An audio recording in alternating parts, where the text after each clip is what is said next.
Hi guys, நாம் இந்த வீடியோவில் சனி ஞாயிறு அரசு விடுமுறையோடு வந்து பார்த்தீங்கன்னா ஒன் ஸ்டாப் சென்டரில் வேலை வாய்ப்பு வந்து பார்த்தீங்கன்னா 2026க்காக வந்திருக்கு. இந்த 26ல் வந்து பார்த்தீங்கன்னா விண்ணப்பியும் கண்டிப்பாக வந்து பார்த்தீங்கன்னா உங்களுக்கு 100% வேலை கிடைக்கும். ஏன்னா அந்த நோட்டிஃபிகேஷன் வந்ததே வந்து பார்த்தீங்கன்னா பல பேருக்கு தெரியாது. ஸோ நம்மளுடைய சப்ஸ்கிரைபருக்கு வந்து பார்த்தீங்கன்னா நம்ம சொல்லலாம் யூஸ்ஃபுல்லாக இருக்குன்னு சொல்லிட்டு தான் நம்ம வந்து பார்த்தீங்கன்னா இந்த வீடியோ போடுறோம். ஸோ இந்த வீடியோக்காக வந்து பார்த்தீங்கன்னா ஒரே ஒரு லைக் பண்ணிக்கங்க, சப்ஸ்கிரைப் பண்ணால் சப்ஸ்கிரைப் பண்ணிக்கங்க. அதே மாதிரி அரசு சம்பளம் வந்து பார்த்தீங்கன்னா உங்களுக்கு கொடுக்குறாங்க. அரசு விடுமுறை, அரசு சம்பளம் கட்டமே வந்து பார்த்தீங்கன்னா விண்ணப்பிக்கிறதுக்கு இல்ல. இன்னும் சொல்ல போனா உங்களுக்கு நேர்காணலே இல்லைன்னு வந்து பார்த்தீங்கன்னா நோட்டிஃபிகேஷன்ல மென்ஷன் பண்ணல. உங்களுக்கு வந்து பார்த்தீங்கன்னா நேர்காணலே இல்லைங்க. உங்களுடைய மெரிட் லிஸ்ட் தான் வச்சு பார்த்தீங்கன்னா எடுக்கிறாங்க. மார்க் வச்சு வந்து பார்த்தீங்கன்னா அடிப்படையாக எடுக்கிறாங்க. எக்ஸ்பீரியன்ஸ் இதை வச்சு தான். இது நமக்கான நேரம். நாம வந்து பார்த்தீங்கன்னா இந்த வாய்ப்பை விட்டுறக்கூடாது. அடுத்து வந்து பார்த்தீங்கன்னா எலெக்ஷனுக்கு அப்புறமேட்டுக்கு உங்களுக்கு வேலை வரலாம், வராமையும் போகலாம். ஸோ இப்போ இந்த வாய்ப்பு வந்து பார்த்தீங்கன்னா யூஸ் பண்ணிக்கங்க. இப்போ வாங்க விரிவாக பார்க்கலாம். ஃபர்ஸ்ட் நாம வந்து பார்த்தீங்கன்னா அப்ளிகேஷன் ஃபார்ம் ஃபில் பண்ணிடலாம். அப்ளிகேஷன் ஃபார்ம்ல பொறுத்த வரைக்கும் வந்து பார்த்தீங்கன்னா போஸ்ட் என்ன போஸ்ட் சொல்லி கேட்டுருக்காங்க. நோட்டிஃபிகேஷன்ல இருக்கு, பார்த்து எழுதிங்க. ரைட் சைடில் பாஸ்போர்ட் சைஸ் ஃபோட்டோ வந்து பார்த்தீங்கன்னா ஒட்ட சொல்றாங்க, ஒட்டிங்க. அடுத்து உங்களுடைய நேம் வந்து பார்த்தீங்கன்னா கேட்குறாங்க, அது வந்து பார்த்தீங்கன்னா கேபிட்டல் லெட்டரில் எழுதிருங்க. ஜெண்டர் கேட்குறாங்க, நீங்கள் ஆனா பெண்கானங்கிறத போட்டுங்க. டேட் ஆஃப் பர்த் எழுதிங்க. அடுத்து என்ன ஏஜ் கம்ப்ளீட் ஆகிக்குது அதை வந்து பார்த்தீங்கன்னா போட்டுங்க. கல்யாணம் ஆயிடுச்சு இல்லையான்னு சொல்லி கேட்குறாங்க, அதுவும் போட்டுருங்க. அதே மாதிரி பேரண்ட்ஸ் நேமா இல்லை கார்டியன் ஹஸ்பண்டான்னு கேட்குறாங்க, அவங்களுடைய நேம் எழுதிங்க. நேஷனாலிட்டி வந்து பார்த்தீங்கன்னா கேட்குறாங்க, அது நீங்கள் வந்து பார்த்தீங்கன்னா இந்தியன் சொல்லி எழுதிக்கிங்க.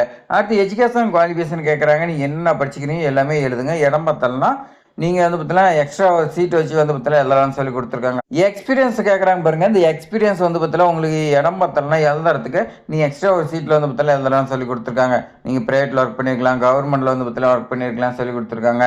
அட்ரஸ் பார்த்த கம்யூனிகேஷன், உங்களுடைய அட்ரஸ் வந்து பார்த்தீங்கன்னா ஃபுல்லாக எழுதுருங்க. மொபைல் நம்பர் கேட்குறாங்க, அது எழுதுருங்க. இமெயில் ஐடி வந்து பார்த்தீங்கன்னா கேட்குறாங்க, அது எந்த ஒரு மிஸ்டேக் இல்லை, அது எழுதுருங்க. அதர் சர்டிஃபிகேஷன் எல்லாம் வாட்ஸ்அப் ட்ரெயினிங் இந்த மாதிரி ஏதாவது இருந்துச்சுன்னா அது வந்து பார்த்தீங்கன்னா கேட்குறாங்க, எழுதுருங்க.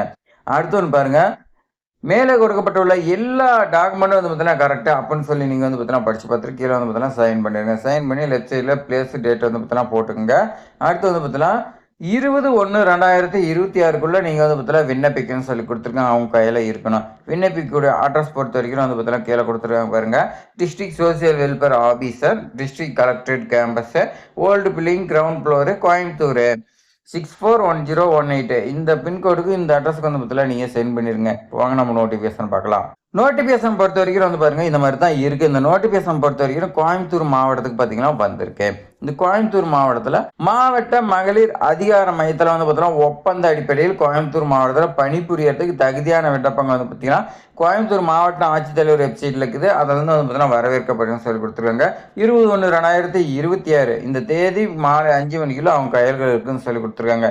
நீங்கள் தபால் மூலமாக நேரடியாக வந்து பார்த்தீங்கன்னா விண்ணப்பிக்கலாம். அடுத்து பாருங்க, போஸ்ட் நேம் வந்து பார்த்தீங்கன்னா ஜெண்டர் ஸ்பெஷலிஸ்ட் பாலினர் சிறப்பு நிபுணர்னு சொல்லி கொடுத்துருக்காங்க. ஒரே ஒரு வேகன்சி. குவாலிஃபிகேஷன் பொறுத்த வரைக்கும் நீங்கள் கிராஜுவேட்டில் வந்து பார்த்தீங்கன்னா சோசியல் ஒர்க்கு இல்லை அதர் சோசியல் டிசிப்ளின் இந்த மாதிரி வந்து பார்த்தீங்கன்னா படிச்சிருக்கலாம். போஸ்ட் கிராஜுவேட் வந்து பார்த்தீங்கன்னா எடுக்கிறாங்க.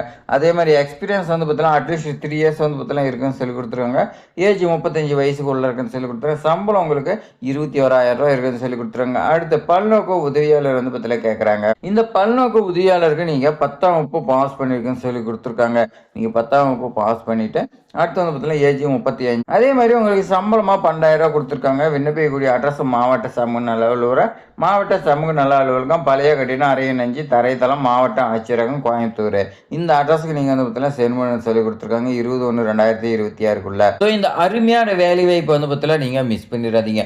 மிஸ் பண்ணுறதும் மிஸ் பண்ணாதும் உங்களுடைய கையில் தான் இருக்குது. நம்மளுடைய சப்ஸ்கிரைபருக்கு வந்து பார்த்தீங்கன்னா ரொம்ப ஹெல்ப்ஃபுல்லாக இருக்கும் அப்படின்னு சொல்லி தான் நம்ம வந்து பார்த்தீங்கன்னா வீடியோ போடுறோம். ஸோ இதெல்லாம் முக்கியமானது. 38 மாவட்டத்தில் வந்து பார்த்தீங்கன்னா யார் வேணாலும் விண்ணப்பிக்கலாம்னு சொல்லிட்டாங்க. அதனால் நீங்கள் யாரும் விண்ணப்பிக்க விரும்புகிறீங்களோ நீங்கள் விண்ணப்பிச்சிடலாம். ஏன்னா நிறைய பேர் என்னுடைய மாவட்டத்துக்கு வரல, உன்னுடைய மாவட்டத்துக்கு வரலங்கிறீங்க. ஸோ இதுக்கு வந்து பார்த்தீங்கன்னா யார் வேணாலும் விண்ணப்பிக்கலாம். பக்கத்தில் இருக்கக்கூடிய மாவட்டம் கூட விண்ணப்பிச்சு நீங்கள் வந்து பார்த்தீங்கன்னா ட்ரை பண்ணி கிடைக்கும். இது மாதிரி பயனுள்ள தகவலாம் தெரிஞ்சுக்க நம்மளுடைய ட்ரெண்டிங் ஜாப் சேனலை சப்ஸ்கிரைப் பண்ணிட்டு பாருங்கள். ஒரே ஒரு லைக் பண்ணிங்க. தேங்க்ஸ் ஃபார் வாட்சிங்.